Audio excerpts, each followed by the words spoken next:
తప్పు చేసి దబాయిస్తే అది నిజమవుతుందని చంద్రబాబు నాయుడు అనుకుంటే అది ఆయన భ్రమే.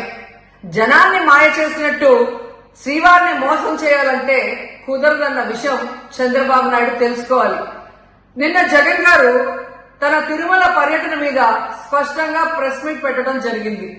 అయినా దాన్ని ఒప్పుకోకుండా చంద్రబాబు నాయుడు తప్పుల మీద తప్పులు చేస్తూ మళ్లీ మాట్లాడతాడు.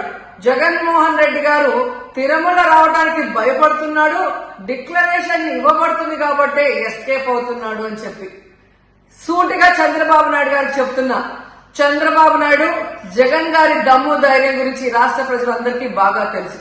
నిన్న కూడా ఆయన భయపడేవాడైతే అంత స్పష్టంగా ప్రెస్ మీట్ పెట్టి ఏ విధంగా తన మతం మానవత్వం, తను ఏ విధంగా బైబిల్ చదువుతారు, బయటకు వచ్చినప్పుడు హిందువుల మనోభిప్రాయాల్ని గౌరవించి గుళ్లకు వచ్చి పూజలు చేస్తారు, అలాగే మసీదులకు వెళ్లి ఎలా పూజలు చేస్తారు, అలాగే సిక్కుల్ని గౌరవించి ఎలా వాళ్ళ పూజలు చేస్తారో చెప్పడం జరిగింది.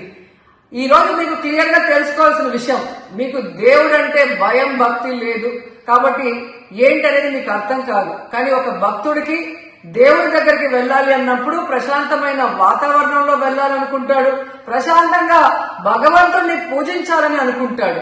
కానీ ఈ రోజు మీరు జగన్మోహన్ రెడ్డి గారు తిరుమలకు వస్తారని అనౌన్స్ చేసిన దగ్గర నుంచి బీజేపీలో కొందరు, జనసేన, తెలుగుదేశం పార్టీ ఎలా అలజడి సృష్టిస్తున్నారో అందరూ కూడా గమనిస్తున్నారు.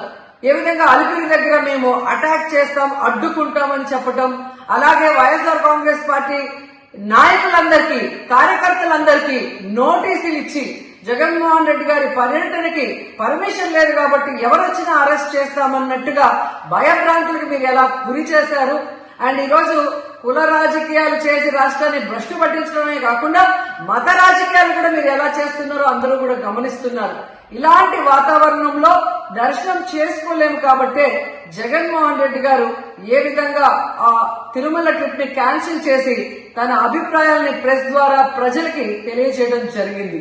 సో నిజమైన భక్తుడు జగన్మోహన్ రెడ్డి గారు ఎప్పుడైనా మళ్లీ వెళ్లి వెంకటేశ్వర స్వామిని దర్శించుకోగలరు. 5 సంవత్సరాలు తన తండ్రి మరి ముఖ్యమంత్రిగా వెంకటేశ్వర స్వామికి పట్టు వస్త్రాలు ఇచ్చారు. జగన్మోహన్ రెడ్డి గారు 5 సంవత్సరాలు మరి పట్టు వస్త్రాలు ఇచ్చిన తర్వాత ఈ నీచమైన రాజకీయాలు చేస్తూ డిక్లరేషన్ పేరుతో మీరు మాట్లాడుతూ ఎవరు అడ్డుకున్నారు అని చెప్పి మళ్లీ దిగజారుడు రాజకీయాలు చేస్తున్నారు. సో భగవంతుడితో పెట్టుకున్న చంద్రబాబు నాయుడు నీతో పాటు ఆడిస్తే ఆడే వాళ్ళందరికీ కూడా భగవంతుడు గట్టిగా సమాధానం చెప్తాడు.